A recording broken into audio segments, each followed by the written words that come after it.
Hi, and welcome to Rossi Audio. Today I'm going to do a little video about something that really surprised me back in 2015.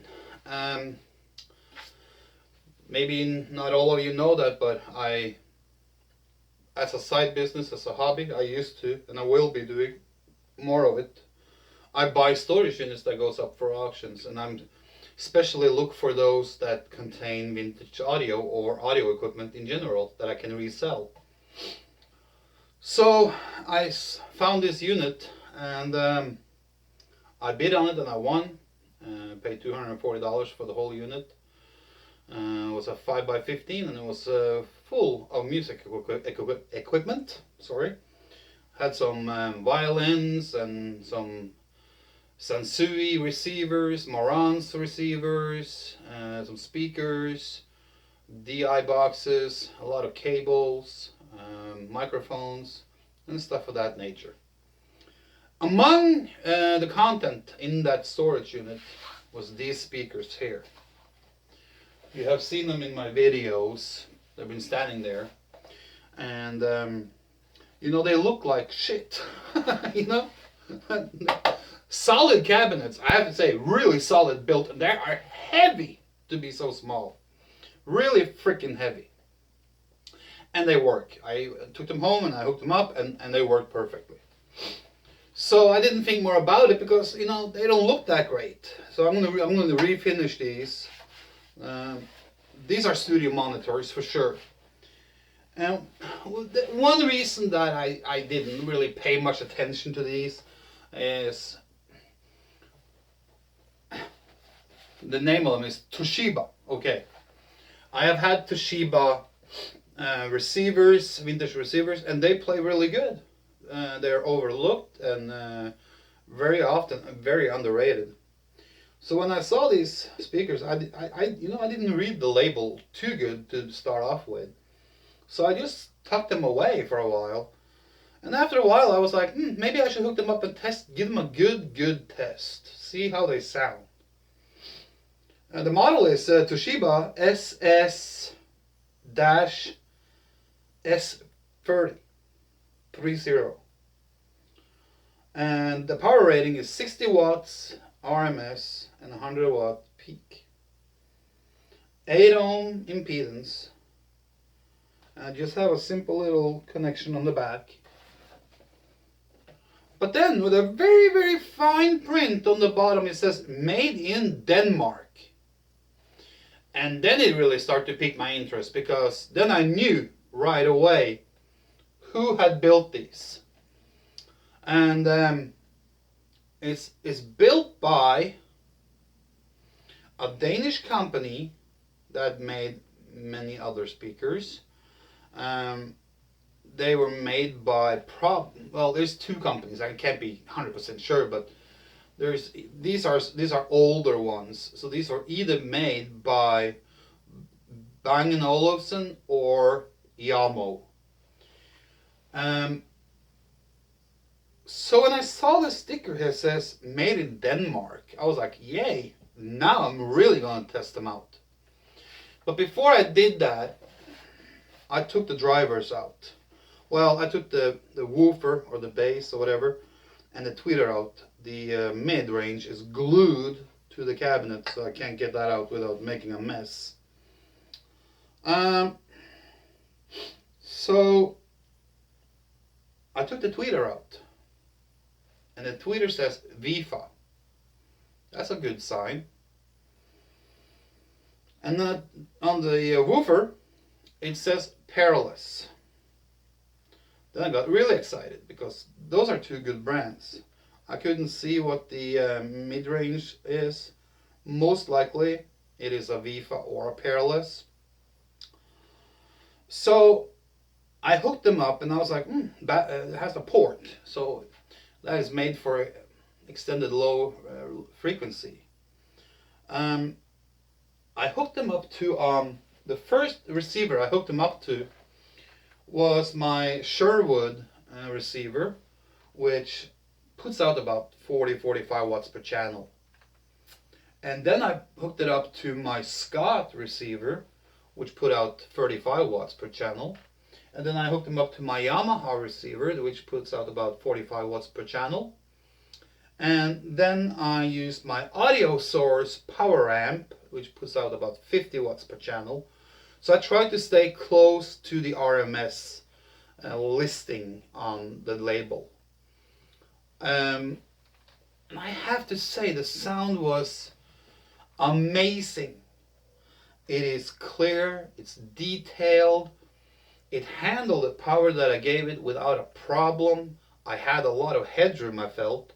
So what I did, I hooked up my phase linear amplifier, which is 120 watt per channel, and it took that as nothing, and it still didn't sound stressed out or distorted or anything like that.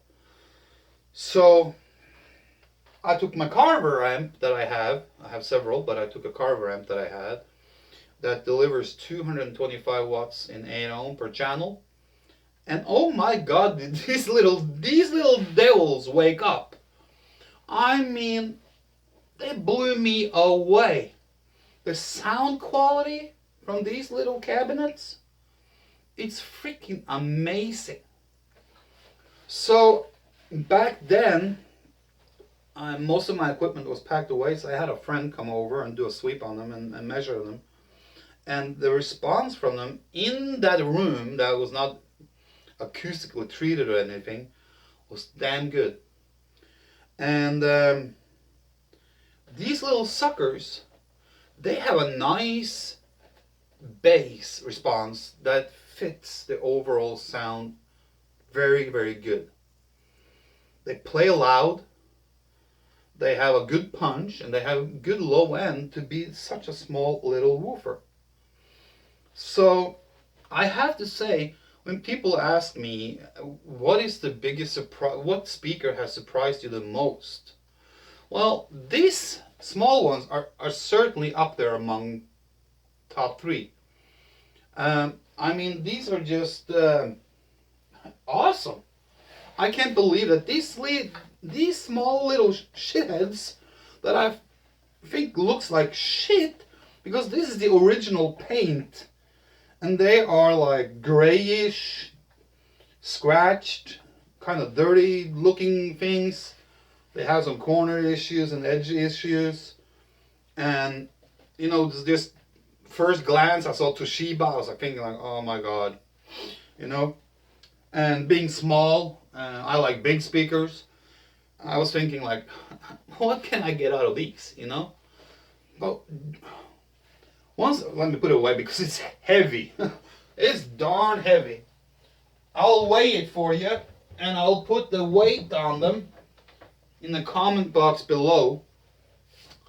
After I tested them, you know, I put them first on my Sherwood vintage receiver, because that Sherwood really has a nice warm sound, and I thought that since the speakers are small, they need a warm receiver or a warm amp, and it fit good. It sounded good. I was amazed. I was like, wow, this sounds really good.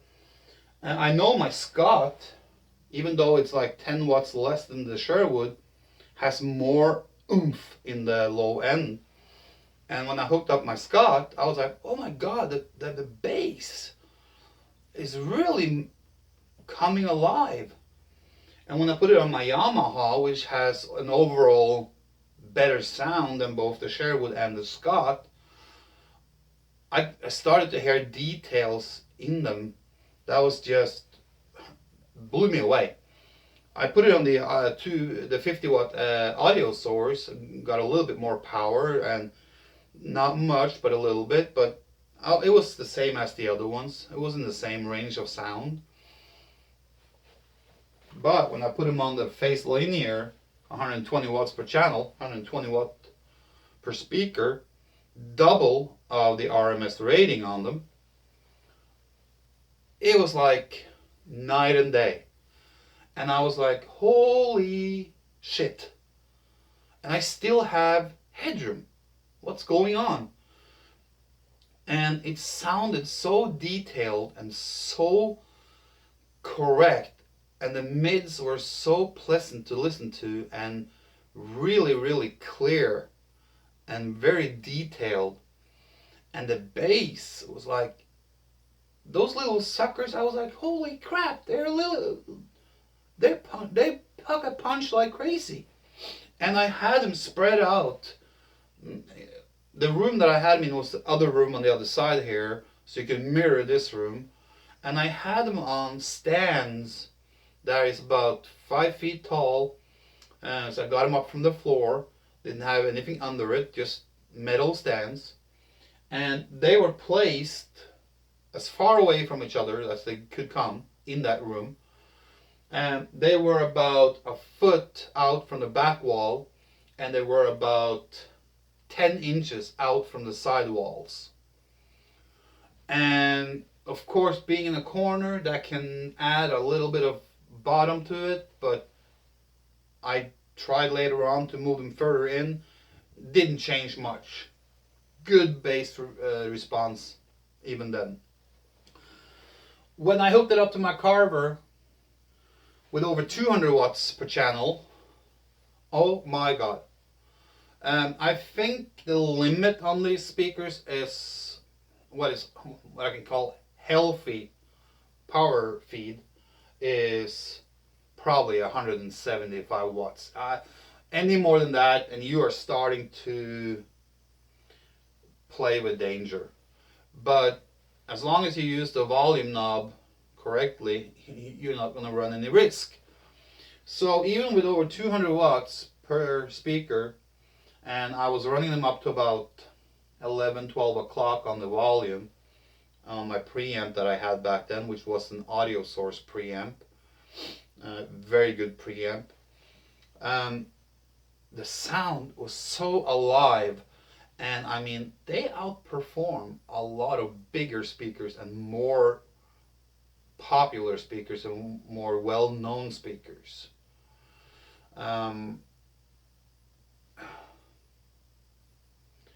I don't know what to say. I mean, I should have made a video a long time ago about these little suckers because they are so damn good. I was, in my mind, I was going to resell everything in that unit. And yes, I sold all the microphones. I sold all the cables. I sold there was a guitar in there. I sold the guitar. I still had the violin because it's a fairly expensive violin.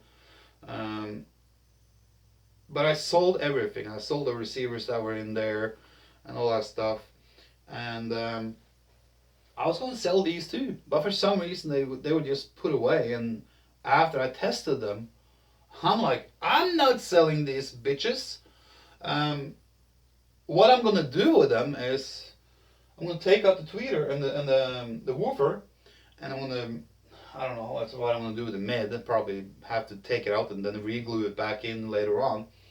But take the drivers out, sand the cabinet down.